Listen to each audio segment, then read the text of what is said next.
Hey, I'm back here with the new comic book releases for this week.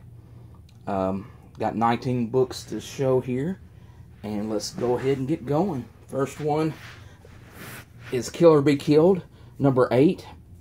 Great book. X-O Manowar, number 2. If you didn't check out number 1 and you're kind of on the fence about it, this number 1 was awesome, and it put me into I've been going back and getting a lot of Valiant issues, back issues, so I'm on board, definitely on board. Kamandi Challenge number 4. Basically, comic book, the writers, put Kamandi in a perilous situation at the end of each issue. Then it switches to a new writer for the next issue to get him out of the situation. Tinian the Fourth is writing this issue. Action Comics 978. Superman versus his rogues. It's Superman Reborn Aftermath. You got Parasite, Silver Banshee, Doomsday, Cyborg, Superman, Bizarro, and Metallo. They're on the cover. Pretty cool. Wonder Woman 21, part of the Truth storyline. Batgirl number 10. Continuing the Son of Penguin. I don't know if this issue wraps up or not, but that's a cool cover there. You got a father and daughter fighting crime together. Detective Comics 955, League of Shadows story. This has had Ra's al Ghul in it, and all his ninjas and different things. Been pretty good. Batman the Shadow number 1. This is a 6-part miniseries. This is DC and Dynamite crossover together. And I guess the big book this week for DC, The Flash number 21. Second part of the button there. You've got Reverse Flash there on the cover.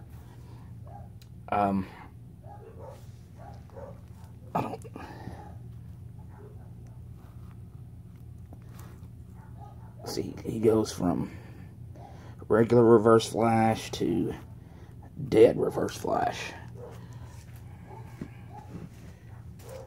Alright, on to the Marvel books. Darth Maul number 3.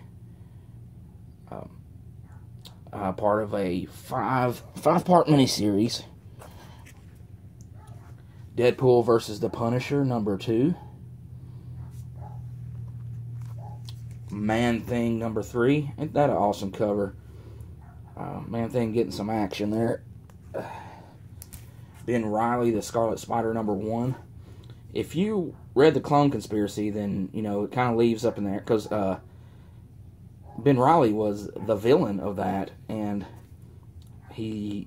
so it's kind of like, is he a hero or a villain? I guess in his mind, he thinks he's a hero, but, most, great villains usually do think they're right in what they're doing. So kind of interested to see how this plays out. Peter David is writing it, and Mark Bagley Jr. on art. Mighty Thor number 18. Great book by Jason Aaron. Hulk number 5. Been reading this since number 1, waiting on her to Hulk out. She still hadn't hulked out yet. She's hulking out on the covers, but as far as the story goes, she's not. Maybe this is the one. And on to the X-Men titles for the week. Weapon X number 2. Cool cover there. You got reflection of someone in the claws. Kind of looks like Sabretooth, but I'm not sure. X-Men Blue number 2. If you guys read the first one, you seen that, it kind of did two kind of reveals. Like, it had 2 stories. The first reveal was that Magneto is, helping the X-Men Blue, the young X-Men, and at the end of the issue, Wolverine's son, Jimmy Hudson, I think is his name, appeared. Now, this is Wolverine's son from the Ultimate Universe. So, he, I think, is going to join the team at some point. So we got a lot of Wolverine-ish characters out there, but no actual real Wolverine. If you can, his first appearance is in Ultimate X #1.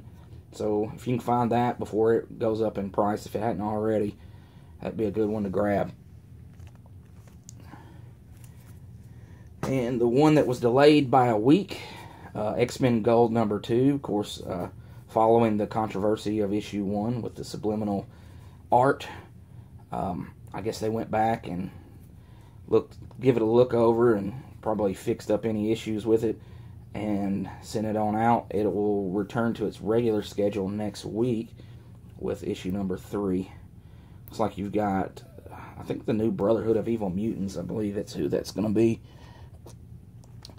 And the last book I've got, this is the Old Man Logan #22, Past Live storyline, the last hurrah for Jeff Lemire on this title, which is sad.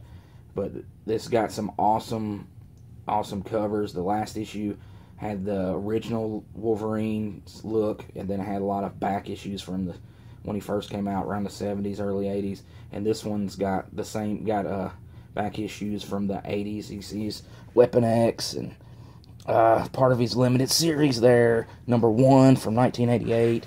So, pretty cool cover. Really enjoy it. That's all the books I got this week. Just over some reading material. Last week, Secret Empire. If you did not get that and you like a awesome story, get it. And #0s usually aren't. They kind of just quietly set up the series or the miniseries or the event. This thing was like watching a summer blockbuster movie. I mean, it was action. There was all kinds of, it was just crazy. Just the seeing, everything that Cap put into place to lead to the Hydra takeover. It was awesome. Highly recommend it. That was the best book I read last week, better than The Button. The only thing I think that came close to that was Plastic #1. That's I'm telling you, that's the Image title to go after. Forget that Redneck book. Plastic #1. Need to get that. Anyways, that's all I got this week. That's all I'm going to talk about. Just got a back issue haul coming up. I've got one more mail call, I believe, waiting on a couple key issues, and I'm going to unleash that thing on you guys. Got a ton of first appearances and keys in it, and looking forward to showing it. Once again, guys, thanks for watching. Have a good one.